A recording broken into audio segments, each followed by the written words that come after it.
você que acompanha o Bendita Hora. Nós estamos ao vivo para todo o Brasil. Você já me conhece, eu sou Hugo Rocha, apresento o programa Frente a Frente e o Conexões Rede Vida. E estou aqui hoje a pedido do querido Padre Juarez, que precisou se ausentar para cumprir alguns compromissos. Mas no final dessa semana ele já vai estar de volta conosco aqui no comando do Bendita Hora. E lembrando que você pode participar dessa conversa pelo chat do YouTube, youtube.com/RedeVidaInformação. Ou, não, esse não, esse é youtube.com, esse é o meu, é youtube.com/TV Rede Vida. No Rede Vida Informação são os programas de jornalismo e os meus 2 programas estão lá. Convite para você acessar também está feito, tá bom? Nós vamos começar apresentando quem são os nossos convidados. Eu vou apresentar primeiro o meu lado direito, que são os convidados que pela primeira vez debutam na mesa do Bendita Hora. Começando aqui pela Vanessa de Santos, ela que é nutricionista, atua na área de nutrição hospitalar, ela é mestre em ciências da saúde, hepatologia, ela é pós-graduada em nutrição clínica esportiva, terapia nutricional, cuidados intensivos e fitoterapia. Seja bem-vinda, Vanessa. Obrigada, é um prazer estar aqui, agradeço muito o convite e vamos falar um pouquinho sobre nutrição. Vai ser um prazer conversar e aprender. Ela não viu eu chegando, bebendo refrigerante aqui antes do programa, ainda bem. Ela pode me dar bronca depois.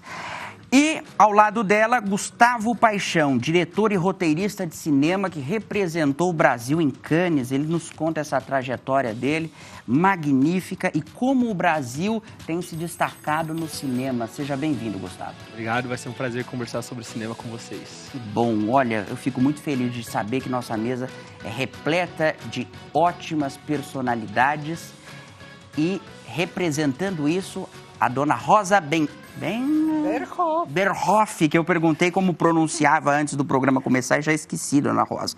Rosa é empreendedora e autora de vários livros, já esteve aqui no nosso programa, coach de altos executivos há mais de 30 anos. Ela é autora do Sistema SI, que é aplicado para identificar potencial, perfil de competências e estratégias de gestão. Ela também é membro do Instituto Brasileiro de Conselheiros de Administração e Câmaras de Comércio. Muito obrigado mais uma vez, Rosa. Muito obrigado por estar aqui novamente. Ai, olha, você sabe que eu fiquei maravilhado com o seu sotaque. E aí a senhora contou que é peruana, certo? Sim. Mas no DNA já virou totalmente brasileira, certo? Exatamente. Sou torcedora de futebol. Opa! Nacional. e sambista, então. Mas a senhora torce pro melhor time do Brasil? Eu acredito que sim. Mas eu guardo... Guarda no coração. No coração. O meu é o Paysandu. Quando me perguntam o meu time, eu falo que eu torço pro Paysandu. Um abraço pros torcedores do Paysandu, o Papão, lá de Belém do Pará. E o nosso amigo de todas as horas, ele que é especialista e professor de harmonização facial, Dr. Thales Wilson. Bem-vindo. Um prazer estar aqui com vocês hoje, mais uma vez, essa bancada tão especial, Hugo. Especial é vocês aqui e o público que está de casa, que mais uma vez me acompanha nessa empreitada, que é um desafio. Eu confesso para vocês que apresentar este programa é muito mais difícil do que apresentar os que eu faço. Porque aqui são 4 personalidades, cada um dos mais diferentes ramos, e isso faz com que eu aprenda ainda mais. Vamos lá. Pensamento do dia, por favor. O fracasso é uma boa oportunidade para começar, para o começo... Não, peraí. O fracasso é uma boa oportunidade para começar de novo com mais inteligência. É uma frase dita do Henry Ford. Falar de fracasso hoje em dia, Rosa, é difícil. As pessoas às vezes não aceitam, né, fracassar, considerando que nós estamos aí com a rede social movida por gente que tem sucesso a todo instante, né? Hoje estamos vivendo realmente eu diria uma obsessão por vencer e ter sucesso. Quando o fracasso é a experiência que pode ser mal sucedida, mas a experiência que nos ensina, a experiência que nos eleva, a experiência que nos mede e faz com que a gente encontre seu tamanho. Exato. Para poder superar. Então, o fracasso é a melhor forma de você se confrontar com a vida para poder crescer. As pessoas só mostram o sucesso que elas têm, nunca os fracassos. Nunca os fracassos. Quando são fracassos que são, eu pergunto sempre, fracassou, diga qual foi a energia, a potência ou a capacidade que você criou depois do fracasso. É isso mesmo. Sem o fracasso, nós não construímos a nossa trajetória. O Gustavo, como lida com o cinema, sabe bem que para chegar onde você chegou, não é todo filme que se faz que se vai para um festival internacional, né, Gustavo? Exato. Então é uma série de tropeços e percalços para chegar onde se chega. Exato, e também acho que a trajetória para o sucesso não seria um gráfico, uma progressão única, sabe? Eu acho que é altos e baixos, né? E aí a gente controla esse caminho e a gente tem filmes que não se orgulha, outros se orgulha. Eu tenho um filme que a minha mãe nunca viu, de tanto que eu não gosto desse filme, assim. Chama Game Over, nunca falei dele em lugar nenhum, nunca vou mostrar ele pra ninguém. Agora eu quero ver. Agora a gente vai assistir. Mas me ensinou muita coisa. Vamos transmitir o filme depois do... Aí, ó. Vanessa, quando a gente faz um tratamento, né, de nutrição para emagrecer ou para melhorar a qualidade alimentar, também tem fracassos nessa trajetória, né? Ai, muitos. E assim, o que eu costumo dizer, tem muito paciente que chega muito fissurado na questão, por exemplo, emagrecimento. Questão de peso, eu não emagreci. Essa semana mesmo, uma paciente falou, quase que eu desmarquei minha consulta porque eu acho que eu não tive bons resultados. Ela chegou e foi super bem, perdeu peso, percentual de gordura, então eu acho que a gente tem que acreditar. Mas quando não atinge o objetivo esperado, eu falo, gente, de alguma forma você aprendeu. Então, o fracasso é para você aprender. E se você não alcançou o objetivo, onde você errou? Vamos pensar, né? Onde você fracassou. E aí, vamos calcular, né, uma nova rota, uma nova maneira para você atingir o seu objetivo e ter mais qualidade de vida. Exato. Porque a questão da nutrição, até pela rede social, é um pouco complicada, né? A gente tem muito acesso e tem as informações, e às vezes essas informações não ajudam. Acabam criando uma situação assim que prejudica, na verdade, a saúde da pessoa, né? E eu costumo dizer que na rede social eu até busco trazer informação sempre baseada na ciência, porque aí a gente tem um caminho mais certo a seguir, né? Então, o fracasso, assim, eu convivo diariamente. Quando eu trabalhei em hospital, mais ainda, né? Então, essa questão consultório... Não é fácil, Não né? é fácil. Não é fácil. Doutor Tales, quando a gente vai fazer botox, tem percalços, tem dificuldades no processo? Já viu, eu tava bem reflexivo, tava pensando em vários momentos, né, quando a gente fracassa, será que a gente fracassou porque a gente não fez o que a gente programou, ou a gente fez e fracassou porque não se programou bem? Quando a gente tem o fracasso, a gente consegue corrigir isso, né? Deixa eu aprender com meus erros, né? Não planejei bem, não durou, o que aconteceu que eu posso mudar para melhorar da próxima vez, né? Ter um resultado melhor. Eu costumo brincar que de cada 50 fracassos que eu tenho um sucesso. Só que a gente lembra do sucesso, é isso que vai para a rede social, né? Os 50 fracassos lá que sustentaram aquilo, a gente acaba deixando de lado. Para vocês que assistem o Frente a Frente, vocês veem um entrevistado por semana. Sabem quantos nãos eu recebo para conseguir um entrevistado? Vocês não fazem ideia. E aqui, que tem 4, o pessoal da produção se mata para conseguir entrevistados, mas todos nós fazemos eu acho que como cristãos, eu acho que temos sempre que pensar que o fracasso também faz parte do momento. Não chegou a hora. Tem muito do não chegar a hora também, apesar de todo esse planejamento que existe, de toda a questão de capacitação, de todas as questões que precisam existir, tem também o momento, tem que chegar o momento. E nós temos enquete, a enquete de hoje vai falar, a seguinte: você acha que as guerras atuais são provenientes ganância ou maldade humana? Eu quero que você vote pelo nosso Instagram oficial, @programa Bendita Hora. É um tema bem delicado, mas é um tema atual e se faz necessário, porque não tem como nós fugirmos de uma pauta tão atual, que é essa dos conflitos que acontecem, principalmente esse que envolve agora 2 países. Antes a gente tinha ali um conflito velado entre Israel com grupos terroristas, agora nós temos 2 países, né? Israel e Irã. Você vota e a gente entende como vocês estão pensando. Vamos para a primeira notícia? Por favor, pode colocar a primeira notícia, que diz... Vamos lá. Notícias, quem vai falar a primeira notícia? GQI exibe harmonização nas mãos e destaca tendência que inclui pescoço, coxas e até joelhos. Harmonização nas mãos. Eu me recordo, doutor Tales, num passado não tão distante, que era possível fazer apenas cirurgias e procedimentos no rosto, seios, mama e tal. Mãos era impossível, pescoço era impossível, então você entregava a idade ali. Agora é possível? Como é que é? A tendência mesmo? Dá para fazer? Isso acabou, né? A GK é um ícone, né? Tudo que ela faz, ela movimenta muito, né? Desde a farofa da GK aí, né? Que virou um grande símbolo no Brasil. E ela também teve um momento que ela retirou a harmonização, né? Ela não estava satisfeita, ela estava com um over ali de procedimentos, ela retirou uma parte, obviamente não retirou tudo, ficou muito mais harmônica. E recentemente ela aderiu a essa tendência que é mundial também, né? Que é o pescoço e as mãos, como você bem disse, né, Hugo? Entregava-se à idade. Hoje em dia tem muitos procedimentos, por exemplo, bioestimulador, que a gente consegue fazer tanto no pescoço quanto nas mãos, que melhora muito. Às vezes a gente tá aí, a gente tem vários casos, né? Agora tendo remake aí de Vale Tudo, né? Odete lá. Se você pegar a última Odete pra agora, parece que era a avó dessa atual, né? E as duas atrizes, né? A Deborah Bloch com 62 anos, né? As duas ali.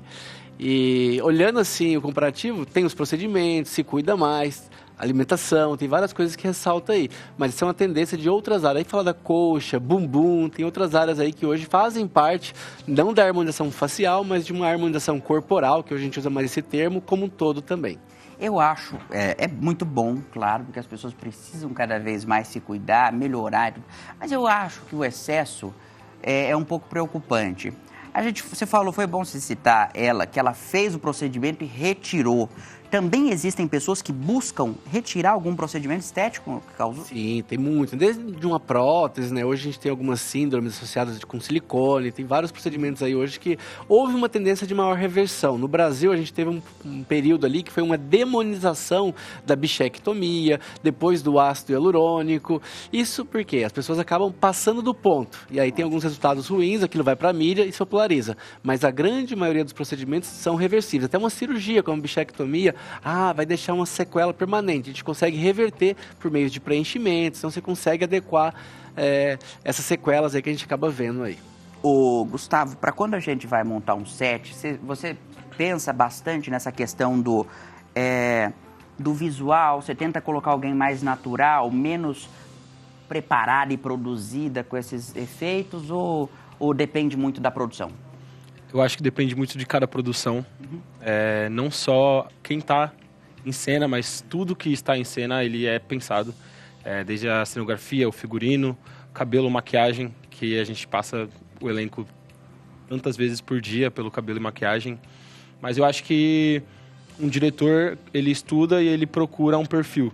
Então existem convenções de um rosto que serve para ser mais um vilão ou para ser mais um mocinho. Legal. Esse tipo de coisa existe e reverbera em outros lugares, até na animação mesmo. Então, um vilão na animação, ele sempre tem um rosto mais pontiagudo.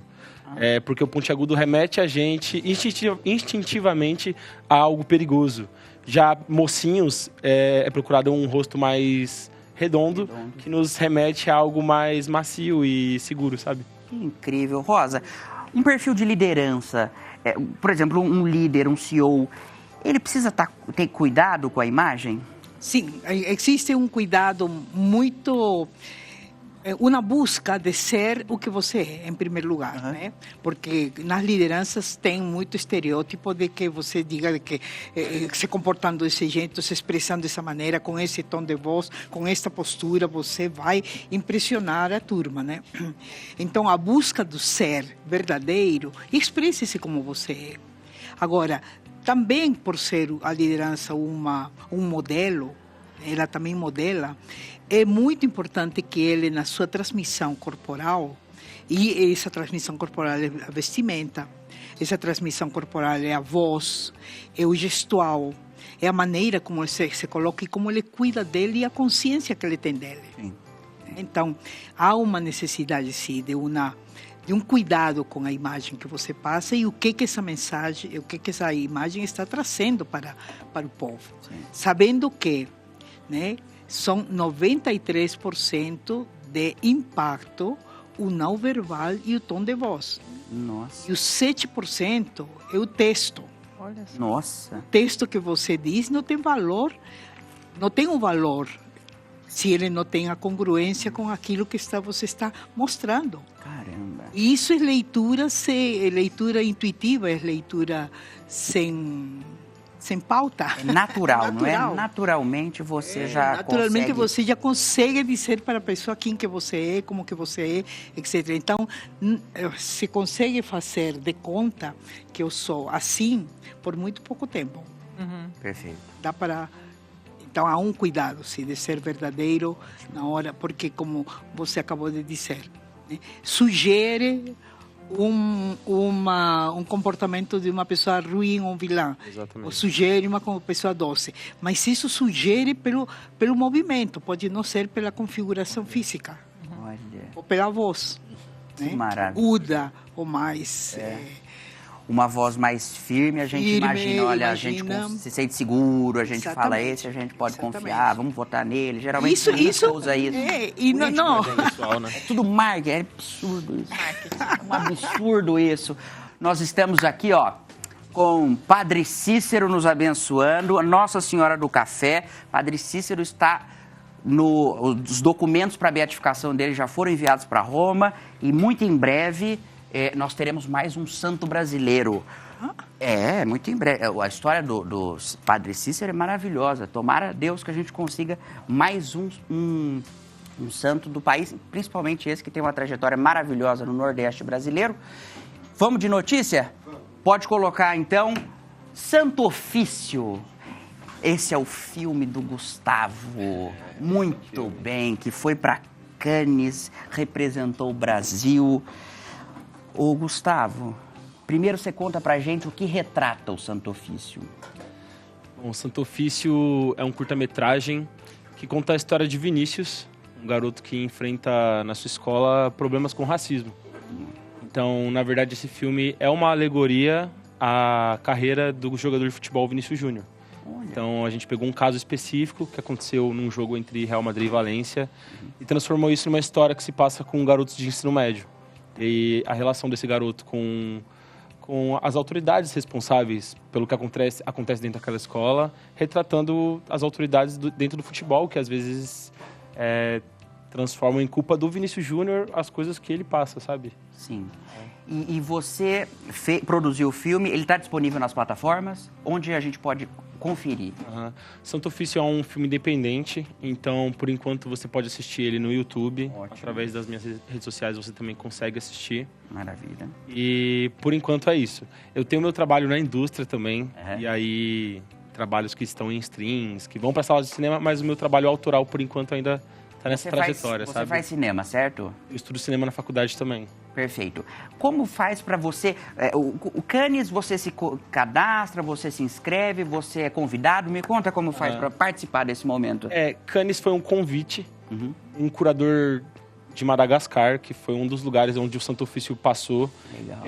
Cannes pediu assim, quero ver coisas novas. Quero ver diretores novos e novas ideias. E ele apresentou uma seleção de filmes, entre eles Santo Ofício.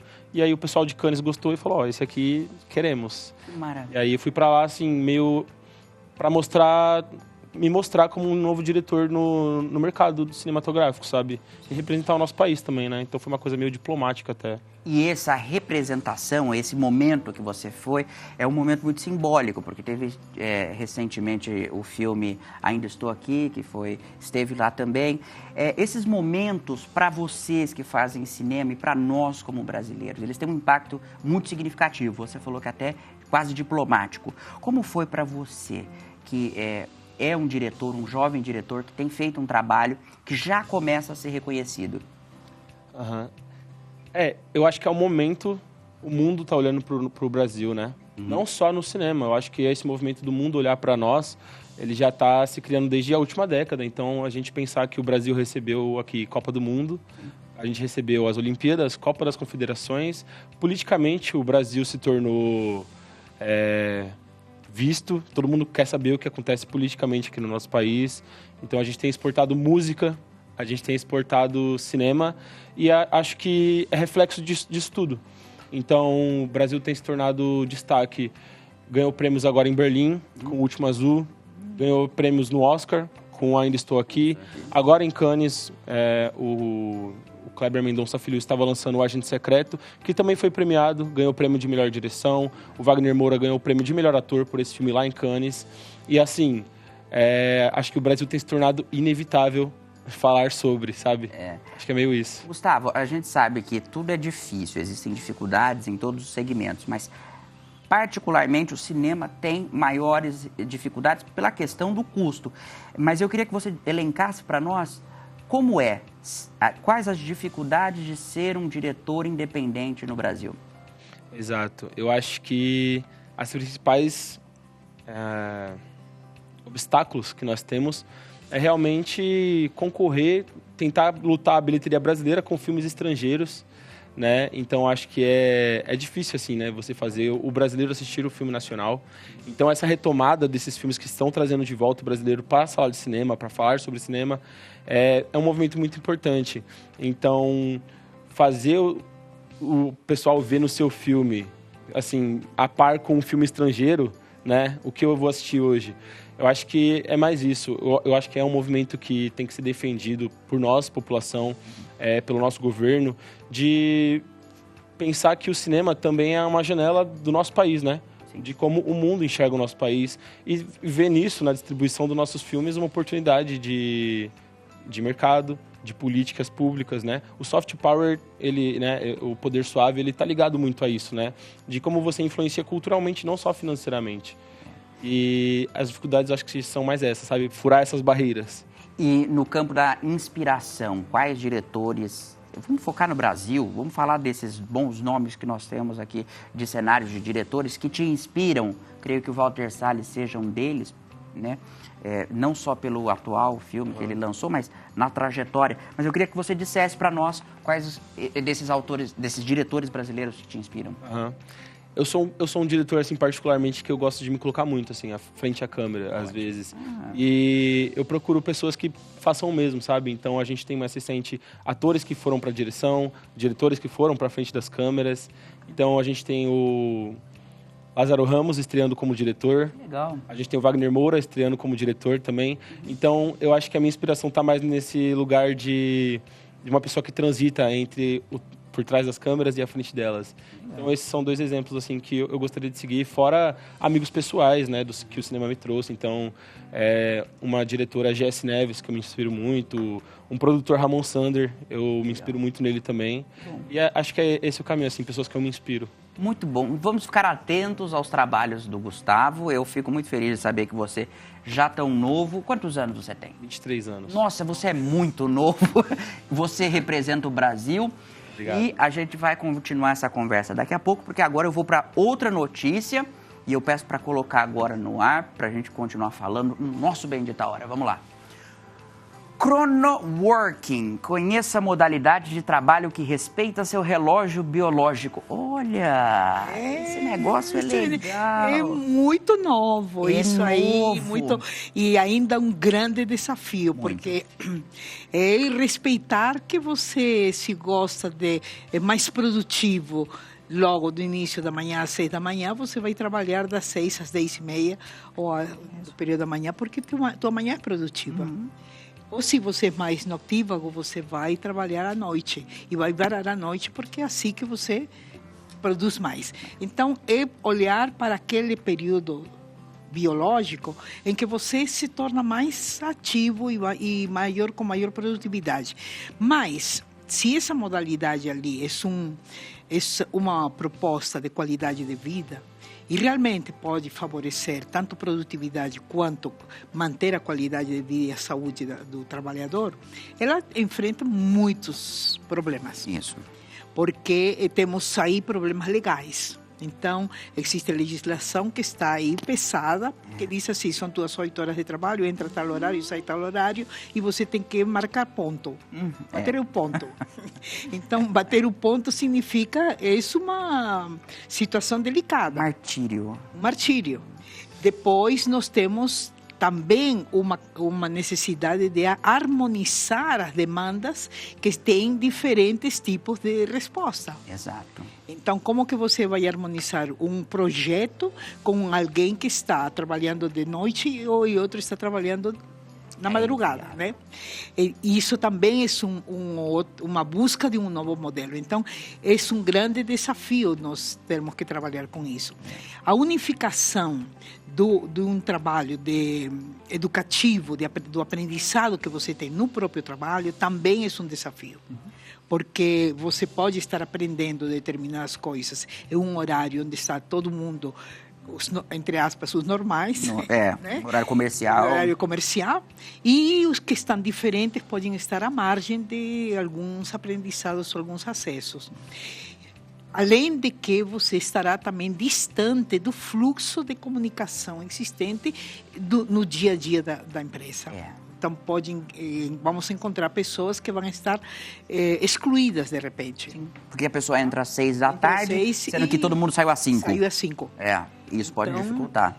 Mas é uma iniciativa que eu penso que pode amadurecer, pode ser muito bem combinada dentro de equipes ou dentro de empresas, e olhando esse aspecto legal. O aspecto legal é que pega. Rosa, assim, por parte do trabalhador, eu acho que sempre é muito bem aceito pelo trabalhador nessa ideia. Mas aí você citou muito bem a barreira de legislação e muitas vezes o patrão não quer, porque ele fica ali num determinado momento. Ele quer ter a visão do todo. Ele também não quer ninguém fora do horário, porque ele não vai conseguir monitorar. Exatamente. Já existem esses dilemas, esses problemas, essa suspeita de que você não trabalha se está remoto. Exige. Home office, muitas empresas deixaram de fazer porque não existe essa questão do controle. Isso. Por outro lado, sabemos que é uma grande oportunidade de trabalho remoto para que você se torne muito bom gestor da tua própria produtividade e do teu próprio trabalho. Sim. Então, há uma relação aí de confiança e de maturidade. Ufa, é difícil. Começa nessa questão, aí tem a questão trabalhista, enfim, nós passaríamos a tarde inteira falando disso, porque são pequenos detalhes que fazem... Mas a gente não pode perder essa ideia. Achei válida, muito válida. Pode perder essa ideia, porque ela respeita muito uma coisa que é muito natural de cada ser humano. Claro, seria maravilhoso a produtividade das pessoas se a gente tivesse isso. Vamos para mais uma notícia? Vamos ver então o que nós temos aqui. Como a nutrição pode mudar a vida das mulheres com a síndrome do ovário. Ovário policístico, para engravidarem naturalmente. Vanessa, existe tratamento nutricional que pode beneficiar, acabar com isso e fazer com que elas engravidem? Sim, inclusive eu sou prova viva disso. Eu tenho a síndrome do ovário policístico desde os meus 13 anos, passei por vários tratamentos, inclusive uso de diversas pílulas, medicamento, né? Porque a síndrome, ela é caracterizada muito por uma resistência à insulina, que a gente fala, né? Que é o hormônio que ajuda a gente a utilizar o açúcar, a glicose, e também pela presença desses cistos no ovário. Então, a mulher acaba não tendo ciclo menstrual regular, que era o que acontecia comigo. Então, eu menstruava, por exemplo, a cada 3, 4 meses, aí havia menstruação. E aí, o que a gente sabe, né? Que depois dos 30, 35 anos, que é normalmente a idade que hoje a mulher está buscando engravidar, né? Cada vez mais tardiamente, essa possibilidade de engravidar acaba ficando assim, com aquele medo, né? A mulher, aí imagina só, uma mulher que já tem uma síndrome que dificulta. Então, como que a nutrição ela consegue ajudar? Melhorando essa resistência à insulina e à inflamação. E aí, nesse sentido, que nem até você brincou, uma Coca-Cola, um alimento ultraprocessado, algumas coisas a gente tem que evitar porque a gente tem que diminuir essa inflamação. E suplementação. Hoje, eu sempre digo que tem alguns suplementos que são essenciais para a saúde da mulher, né? E quando a gente tem a síndrome do ovário policístico, isso não é diferente. Então, só para você ter uma ideia, eu parei de usar todos os meus medicamentos, passei a cuidar da minha qualidade de vida, então sono, o cuidado disso do trabalho, de não ficar muito sobrecarregada, alimentação, atividade física, e aí meu ciclo foi controlando naturalmente até que ficou com 28 dias, né, a cada 28 dias.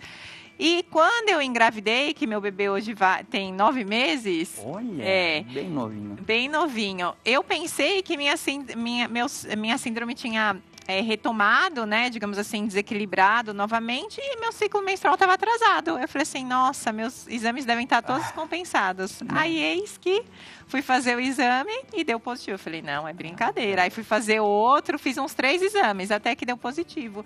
E hoje, no consultório, eu ajudo muitas mulheres com essa síndrome a engravidar, inclusive de outros países, dos Estados Unidos. À distância mesmo, a gente consegue ter bons resultados. É uma tendência, você falou das mulheres que querem ser mães um pouco mais tempo, querem aproveitar mais, querem explorar o lado profissional e depois diminuir o ritmo e aí se dedicar a um filho. Esse tipo de tendência você tem observado e isso você vê como crescente? Sim. Hoje, a maioria das mulheres que eu atendo no consultório são acima de 35 anos, né? Mas muitas me buscam ou com a síndrome do ovário policístico ou com endometriose também, né? Que é uma doença que acaba sendo mais prevalente ou descoberta, digamos assim, após essa faixa etária. E muitas delas falam, Vanessa, eu gostaria de cuidar da minha qualidade de vida como um todo, especialmente a alimentação, que eu sei que a alimentação é a base, né? De um bom corpo funcionante. E para engravidar. Então, a grande maioria, sim. E aí, nessa mudança de dieta, elas param de tomar refrigerante também? Sim, inclusive o zero. Eu brinco com elas. Meu Deus. O Dr. Tales até falou que adora uma Coca-Cola zero. Eu brinco, mas sim. Mas o chocolatinho, que é o problema de toda mulher, isso eu não retiro, porque é totalmente possível manter. Mas olha só. Mesmo com a síndrome do ovário policístico, é possível. Que coisa, muito bom. Essa síndrome, ela significa exatamente o quê? Então, a mulher normalmente ela tem esse ciclo menstrual irregular, né? Certo. Quando faz o exame do ultrassom, ela tem alguns cistinhos mesmo, né, dentro do ovário. E tem uma alteração hormonal, que são 2 hormônios que a gente observa, que é o hormônio luteinizante e o folículo estimulante, né? LH e FSH. Tem uma relação contrária entre eles. Então, o LH normalmente é maior do que o FSH. E o normal é o contrário, né? E tem algumas mulheres que elas também apresentam uma testosterona muito aumentada e aí acaba tendo espinha, queda de cabelo, né? Aí depende, não é uma regra, né? Mas normalmente são essas características que a gente observa. Muito bem. E muitas vezes acima do peso, esqueci desse detalhe. Ah, tá. Tem Por um isso que a excesso de nutrição é peso. fundamental. Que aí precisa desinflamar para emagrecer e aí a gente consegue ter bons resultados. Perfeito. Bom, como vocês sabem, o Padre Juarez encerra o programa com uma música. E aí ele falou, Hugo, por favor, peça também a música no dia que eu estiver ausente. E aí, como vocês sabem, o sorteio, cada um deles aqui, ó, o Dr. Tales é o número 1, a Rosa é o número 2, Gustavo número 3 e a Vanessa é 4. Vamos ver quem vai ser o responsável por isso. Caiu um? Opa, não, pera. Quem vai ser o responsável? Tirão. Por favor. Vamos lá, vamos descobrir. Vamos descobrir. Quem será? 3. Gustavo, que música você escolhe para encerrar o Bendita Hora? Quando você falou no começo do programa que tinha esse sorteio, eu pensei na música Jorge da Capadócia, dos Racionais MCs, que é uma música que a gente usa de instrumental no final do nosso filme Santo Ofício, então acho que ela usaria para encerrar o filme. Então vamos lá. Por favor, pessoal do áudio, preparem a música para a gente encerrar o nosso programa, tá bom? A Laura gostou da música, a Laura ficou feliz, gosta de Racionais MC. Vamos continuar? A gente tem mais notícia agora? Então vamos lá, para notícias. Caso Wesley Murakami, empresário diz que sente dores e não conseguiu tirar todo o produto usado 10 anos após o procedimento. É um pesadelo constante. Há 10 anos, Thales, os procedimentos não são como o de agora. Obviamente, ele fez esses procedimentos antes disso, então era bem mais inicial, né? E aí a pessoa sofreu por 10 anos para retirar. Que tragédia. O produto utilizado neste caso, né, um profissional ficou bem conhecido, ele usava polimetilmetacrilato, PMA, que é um produto permanente, que a gente tem que falar que no Brasil ele é permitido, a Anvisa permite, ele pode ser usado. O problema aí é a paciente ter a consciência do que está usando e saber o que pode acontecer. Em vários países, a gente tem muitos alunos ao redor do mundo aí, Chile, Estados Unidos, Espanha, França, é proibido esse material. Mas aqui no Brasil ele ainda é permitido e os profissionais ainda usam muito. E quando você quer retirar, é muito difícil. A gente tem algumas cirurgias, mas você remove, a gente trabalha muito com ultrassom. Então no consultório a gente faz ultrassom e você faz cirurgia, raspa, depois você volta, ainda tem. A gente até, na área médica, a gente costuma dizer, né, que ele se multiplica lá dentro. Você raspa, acha que tirou tudo, depois de um tempo, 6 meses o paciente volta e você fala assim, não, mas não é possível. Aplicou de novo, porque tem muito ainda. Aí faz uma nova intervenção. É um produto que não elimina... Hoje a gente não considera ele como um produto natural, né? A gente tem essa busca pela naturalidade, sem excessos. Ele é indicado em casos específicos, quando o paciente, por exemplo, tem uma sequela por uma síndrome do HIV, por exemplo, que aí perde muito volume, a gente precisa reestruturar. Um paciente que teve um tumor, alguma coisa, a gente usa em pontos específicos. Mas no dia a dia, hoje é um produto que a gente não recomenda, justamente por trazer muito mais problemas para os pacientes ao longo dos anos. Nossa, e aí nesse campo é engraçado, você falou disso da GK, que retirou um pouco, só que ela utilizou produtos mais modernos. Isso. E isso foi satisfatório, né, essa retirada. Agora, quando você está falando de um produto resistente, isso torna essa remodelagem mais difícil, né? Muito mais complexa. A GK, por exemplo, ela não tinha PMA, então foi muito mais fácil. Usaram nela, né, principalmente ácido hialurônico, que hoje a gente fala que é o mais seguro, que é o melhor, mas provavelmente daqui 40 anos aqui nessa bancada vai ter pessoas falando, nossa, eles usavam ácido hialurônico, olha isso, agora tem não sei o quê. Porque a ciência, como a doutora disse, né, tudo que a gente faz é baseado em ciência. Eu falo que eu não saio de casa para fazer nada. Só que a ciência ela é um pouco mal, porque ao longo do tempo a ciência prova que ela estava errada. Exato. Então todo dia novos estudos estão falando que aquilo que se pensava não era bem daquele jeito, né? A gente tem que fazer baixo ciência, mas tem que ter essa concepção que ao longo do tempo as coisas melhoram e evoluem. Isso, na verdade, é o mais incrível da ciência. Uhum. É que ela se prova errada e tudo se remodela e tudo avança e a gente fica maravilhado com essas coisas. Isso é gratificante. Daqui, não precisa ser 40, viu? Não precisa ser 40. Daqui 10 anos a gente vai voltar. Você vai ver. 5 anos, exatamente. Acontece isso. Próxima notícia? Por favor, então. Próxima notícia. A gente vai... eu vou falar para vocês que você fazer programa ao vivo com esse número de convidados é extremamente gratificante. Primeiro, porque a gente está representado aqui pelo cinema com o Gustavo. A gente tem a Rosa, que já nos falou coisas magníficas sobre as questões profissionais. O Dr. Thales, com esse quesito de rejuvenescer todos nós. E a Vanessa, que nos presenteia com os conhecimentos de nutricionistas. Isso, para mim, é maravilhoso. Eu confesso que é sempre uma aula estar aqui no Bendita Hora. Próxima notícia. Menopausa. Menopausa. Estratégias nutricionais contribuem para reduzir os sintomas. Menopausa é aquele sintoma que as mulheres, a partir dos 40 anos, têm, que dá calor, é isso? Isso mesmo. Eu vou falar de maneira bem simples, porque é a maneira que a gente entende. Não é assim tão genérico. Você nos explique e traduza como fazer isso para quem está em casa ter uma melhor menopausa. Assim, a menopausa, a média da idade das mulheres no Brasil, né, da menopausa é por volta de 53 anos. Mas tem as mulheres que entram na menopausa muito cedo, 40, 42, mas tem muitas mulheres que entram nessa transição, né, que a gente fala que é o climatério, que pode acontecer a partir dos 40 anos. E aí elas começam a ter esses sintomas, os fogachos, que são esses calorões, às vezes a perda de memória, que a gente brinca que é o brain fog, que é uma perda de memória. Assim, eu fico perdida, nossa, onde eu estou? E tem a questão do acúmulo da gordura na região abdominal, né, que é o problema das mulheres. Doutora, por favor, me ajuda aqui com essa pochetezinha aqui. Então, esse é um problema muito comum também. Mas, eu falo assim, que a questão da menopausa, eu sempre costumo dizer para as mulheres que assim, né? Tem muita mulher que fala assim, eu não tô aceitando que eu tô entrando na menopausa. Porque para mim tá muito difícil. Porque eu acho que minha vida vai desmoronar. Cair energia, tudo. Mas eu falo assim, gente, é como se você estivesse aí caminhando, aí você chegou numa parada, então é um novo recomeço.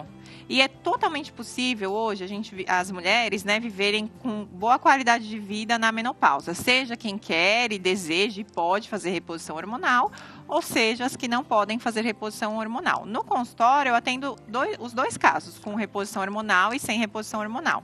Vanessa, você consegue ajudar no controle dos sintomas das mulheres sem reposição hormonal? Com certeza. Mais uma vez, a gente tem fitoterápicos hoje maravilhosos, suplementos, que mais uma vez eu falo que tem o combinho da mulher com menopausa, como por exemplo, ômega 3, coenzima Q10, vitamina D, magnésio, que hoje todo mundo fala, né, muito bem do magnésio, mas tem alimentação adequada.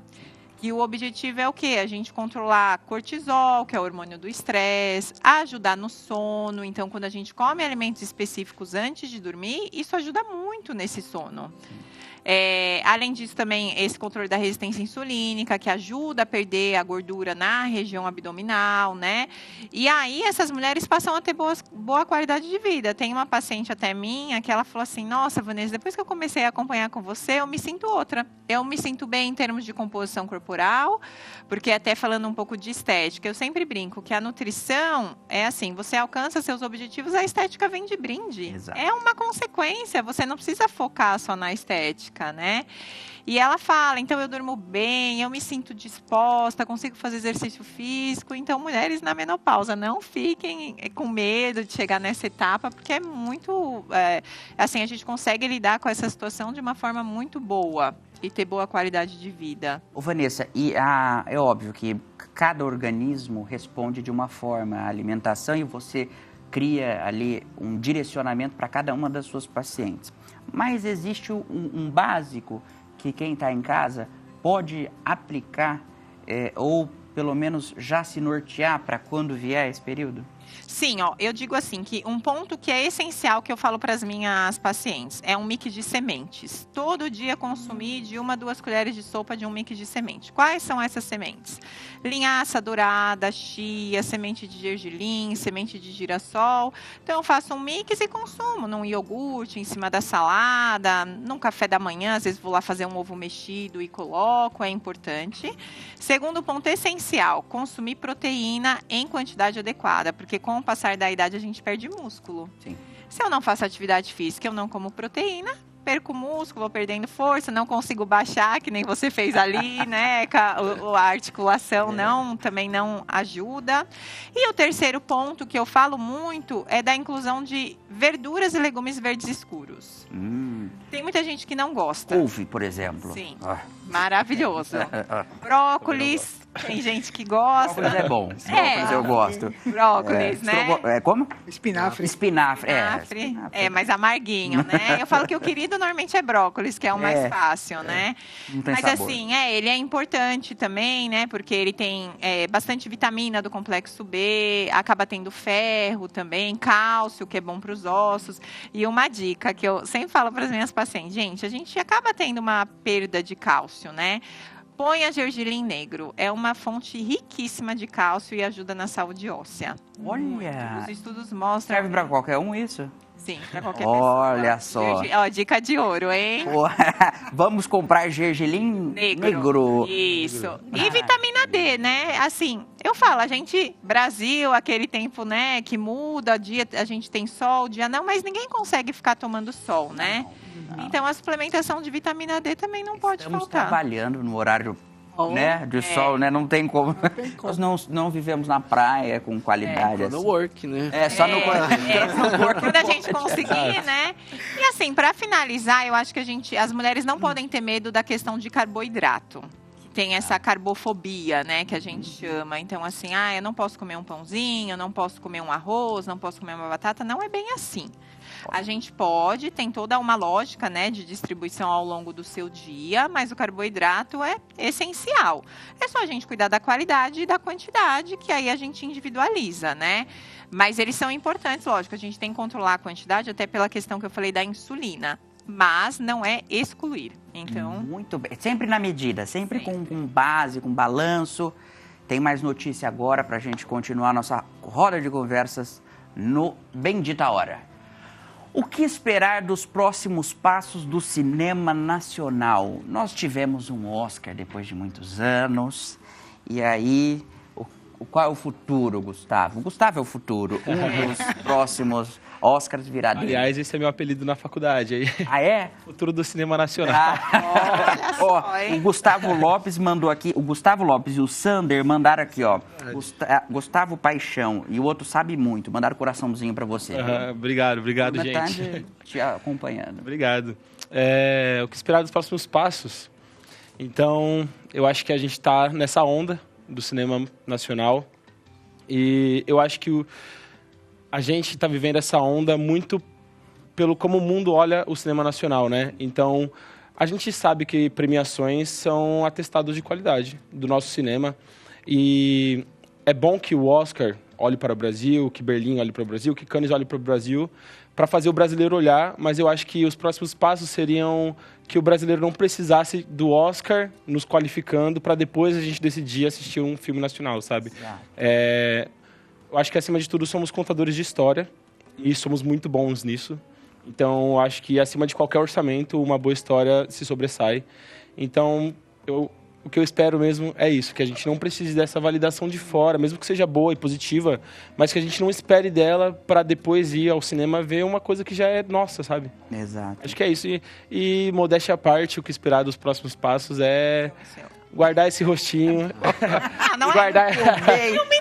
Muito bom. É isso. E guardar esse nome, Gustavo Paixão. Acho que é isso. Você tá vendo? É importante ele reconhecer a qualidade profissional dele, né? Guardem o rosto dele, que ele já prometeu que vai trazer o Oscar.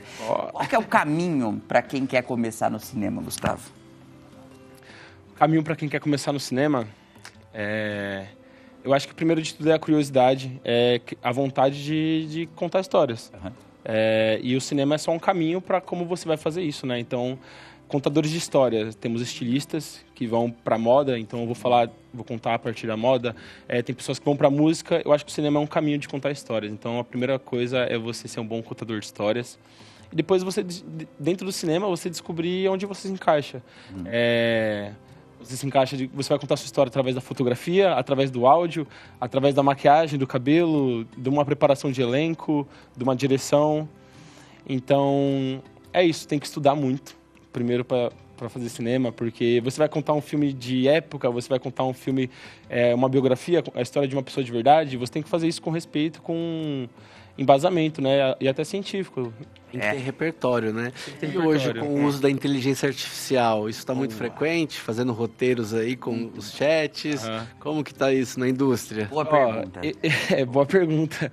Eu sou um cara que até na faculdade me zoam, porque eu dou meio o braço a torcer, não gosto muito de usar nos meus processos, até trabalhos acadêmicos mesmo, não gosto muito de usar, porque eu prefiro uma burrice natural do que uma inteligência artificial, e eu falo isso para meus amigos, eles ficam meio assim, sabe?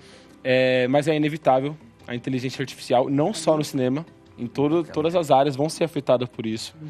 E eu acho que a gente tem que saber usar da inteligência artificial com responsabilidade, colocar ela nos nossos processos, e não que ela vá fazer o trabalho final ser dela, mas que ela nos ajude a chegar lá com mais facilidade. Isso vai ser inevitável, então, quanto antes a gente colocar isso com respeito e com legislação, né, que é uma discussão que está tendo muito, acho que a gente vai garantir uma melhor qualidade de trabalho, né? Um trabalho braçal eu posso deixar a inteligência artificial fazer, mas o roteiro, a criação desse personagem é minha, sabe? Então, acho que é saber dosar, saber usar isso. Quando você falou sobre o conhecimento para participar do cinema, para produzir um filme, é muito significativo. Porque o seu caso do Santo Ofício, o teu filme, Ainda Estou Aqui, são exemplos de um embasamento cultural, de época, bom preparo. Mas a gente tem atrocidades também. Existem representações de filmes nacionais e de filmes internacionais que foram feitos assim, às vezes até por falta de recursos, infelizmente, mas que são trágicos. Em outros casos, a gente tem filmes primorosos, feitos no Brasil e que não são vistos. Isso que você disse, que a gente precisa valorizar os filmes antes deles irem para o Oscar, por exemplo, é importante. O brasileiro tem uma síndrome absurda de só reconhecer o que é bom no Brasil depois de que ele é reconhecido lá fora. Exato. A música brasileira, a bossa nova, só foi reconhecida depois que virou um sucesso na voz dos americanos, do Frank Sinatra. Santo Ofício, desculpa, mas ele tá para alugar no YouTube ou ele tá disponível lá livre? Tá disponível, livre Tá para disponível. você assistir. Assistiu. A nossa ideia é... Tá nas suas redes sociais, é isso? Tá, tem nas minhas redes Ó, sociais. tá aparecendo aí, ó. O site é gupaixão.com, depois tem o flocofilmes.com, é a sua... É uma produtora que eu tenho com amigos, a gente tá nesse comecinho ainda. Muito bem. E o Instagram é Gupaixão, né? Isso, o Gu Paixão. No YouTube, como que tá? Gustavo Paixão também? Tá no da Floco Filmes. Floco Filmes. Floco Filmes, ou você pesquisa Santo Ofício Filme no YouTube, você também acha. Tá disponível porque a nossa ideia é procurar financiamento internacional para esse filme, ou uma coprodução Brasil com algum outro país. E a nossa ideia é fazer um longa-metragem desse curta-metragem, sabe? Usar do curta para promover essa trajetória de fazer um longa. Quanto tempo que ele tem de duração? Ele tem 10 minutos, mas foi o suficiente para Chamar a atenção. chamar a atenção. Muito bem. Exato. E as pessoas veem o potencial desse filme. Eu também vejo, assim. Dá pra se tornar um longa, dá pra se tornar uma série, dá pra gente fazer. E estamos em busca disso, sabe? Maravilha. Legal. Gustavo Paixão já mandou registrar o nome dele, porque nós temos que cobrar o Oscar dele o ano que vem. Próxima notícia. Já é pro ano que vem, viu? Adeus ao home office. Altos executivos voltam ao escritório. Falamos É verdade, disso agora há pouco. a Amazon já fez todo mundo voltar. É verdade. E há uma necessidade muito real para que isso aconteça, porque ao longo tem muita coisa boa o home office. Muito, muito, muito. E criou uma disciplina, criou foco, criou uma ordem mais estruturada para poder fazer as entregas, etc. Por outro lado, a gente perde o contato, perde a criatividade, perde a troca, perde a criação. Exato. Então, dois espaços muito importantes da empresa ficaram perdidos e estão sendo agora fortemente recuperados, que são o espaço da criatividade e o espaço da conversação. As pessoas não conversam mais. De jeito nenhum. Então, isso tem sido, isso associado ao uso das telas e tudo mais, e ficaram zumbis, né? E entram nas salas de trabalho somente focados naquilo que vão fazer. Nem, oi, como estás? Não. Né? Nada disso. Então, há uma necessidade de recuperar humanidade dentro das organizações, nesse momento. Rosa, isso que você falou, de não ter mais criatividade, o contato que as pessoas perderam, são coisas que nós visualizamos muitas vezes em locais onde a gente tem o presencial ainda. Acho que a pandemia foi um dispositivo que acelerou isso, né? Sim, a pandemia, eu acho que ela teve um impacto tão forte numa dimensão profunda de existência. Em nenhum momento da história nós tivemos tão cerca a condição de finitude, que era democraticamente para todos.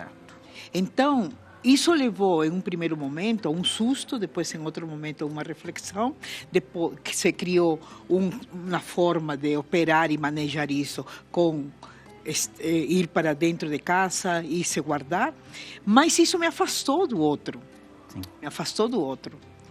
E me fez pensar um pouco sobre mim. Então, muitas redecisões aconteceram durante a pandemia, em relação ao conceito de família, na relação com amigos, na relação com o mundo, etc. Se isso está sendo ainda alimentado para poder sair com uma boa condição emocional e afetiva e espiritual, de dizer vamos defender o mundo, vamos fazer ele melhor, etc., ainda tenho dúvidas. Né? Mas, pelo menos, também uma esperança de que esse momento que está buscando um jeito de se alinhar, meio termo, nos leve a reencontrar alguns elementos importantes da vida. O Rosa, e isso do alto executivo voltar para o presencial é um pouco daquilo que a gente comentou anteriormente, do controle. Porque ali, estando no escritório, ele consegue observar. Mas eu diria assim, essa questão da observação é uma faceta, mas o que mais está pegando não é esse ponto, é o ponto da solidão. Ah, certo, O ponto da solidão, que termina sendo muito mais um isolamento. Um isolamento que não é, solidão é uma coisa que nós como humanos vivemos, mas o isolamento é uma opção. Sim. Então, ele está isolado pelo contexto e ao mesmo tempo ele se sente isolado dele mesmo. Ele ficou longe de si. Tendo que responder muitas demandas, tendo que responder muito a sobrevivência do negócio, tendo que responder a entrega de resultados. Então, ele se vê pressionado por vários campos, várias facetas dele, e ele se sente muito só, mas, ao mesmo tempo, ele se isola. Que coisa. Então, por isso, os altos índices hoje de problemas de depressão e burnout, etc. Eu trabalho exclusivamente com alta liderança e nunca tive, ao longo da minha história, que é de 50 anos, minha empresa, e eu faço isso faz 50 anos, o aumento impressionante de clientes. Que loucura. No período da pandemia, nunca atendi tanto. Depois da pandemia, eu também continuo atendendo muitos executivos que estão... Porque, assim como eu, que não sou responsável por bilhões de produção de uma empresa e a posição de CEO, eles se sentem impressionados pela sobrevivência do negócio, pela sobrevivência deles, pela sobrevivência da família, pela sobrevivência da equipe. Porque quando o CEO não é o fundador da empresa, não é a pessoa que tem a trajetória ligada familiar, ele é contratado. Então, nos dois casos, tanto o legado familiar quanto a contratação, ele tem responsabilidade sobre isso. Responsabilidade. Né? Muito bem. Rosa, muito bom ter você aqui, muito bom ter todos vocês aqui. Nós vamos ver agora o resultado da nossa enquete. Você acha que as guerras atuais são provenientes da ganância ou maldade humana? E o resultado é ganância com 57,7%. Dizem que as guerras acontecem por conta de ganância e os outros 42,3% são por conta de maldade humana. Acho que é um mix disso e eu não vou entrar muito nesse tema, não, porque não compete, o tempo está acabando. Está acabando, Rodolfo? Muito bem. Vamos encerrar por aqui. Acabou. É melhor que a gente não se aprofunde. Mas vamos lá. Rosa, obrigado tê-la aqui no nosso programa. Um prazer conhecê-la, viu? Bem. Fiquei muito feliz. O Instagram da Rosa é Rosa Berhoff. Está aí na sua tela para você seguir a Rosa e aprender um pouco mais com a sabedoria dela. Vanessa de Santos, obrigado pela sua presença. Eu que agradeço. Seja bem-vinda sempre. O site é vanessadesantos.com.br e o Instagram Nutri Vanessa de Santos. Isso mesmo. Obrigado, volte sempre. Gustavo Paixão, o futuro do Oscar e do cinema brasileiro.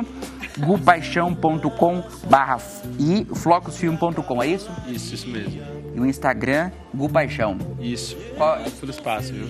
Vamos transformar o Santo Ofício em longa-metragem. Vamos lá. Vamos lá.